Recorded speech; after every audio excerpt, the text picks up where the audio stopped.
মানুষের পতন আসে তখন সে পদে পদে ভুল করে, যে বিএনপি ভর করেছে, অমুক দলের লোককে আন্দোলন করছে। যৌক্তিক আন্দোলনে তারা আছে, আপনারা কেন নাই? এতগুলো মানুষকে কি টাকা দিয়ে কেন সম্ভব? উনি এই কথা বলেছেন, কে বলেছেন? আমার নামটা একটু বলেন।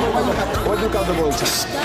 এখন উনি যেই কথাগুলো বলে, ওনার কথাকে এতটা আমি গুরুত্বের সাথে দেখি না কোনো সময়। ঠিক আছে, কি সব বলে, যা তা বলে, না বলে, ওনার কথা অত গুরুত্ব দেওয়ার কিছু নাই।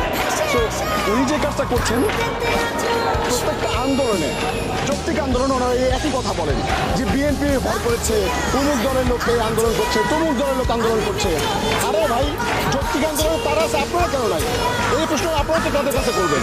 আপনারা এই কথা যদি বলেন, আর এই যে এতগুলো মানুষ দেখতেছেন, এতগুলো শিক্ষক দেখতেছেন, এতগুলো মানুষকে কি টাকা দিয়ে কেন সম্ভব? এইটুকু বুঝতে পাগলে বোঝার কথা। সারাদিন এসে বসে থাকলে ঠিক আছে, এইসব ভুলবার কথা তো বলবেই।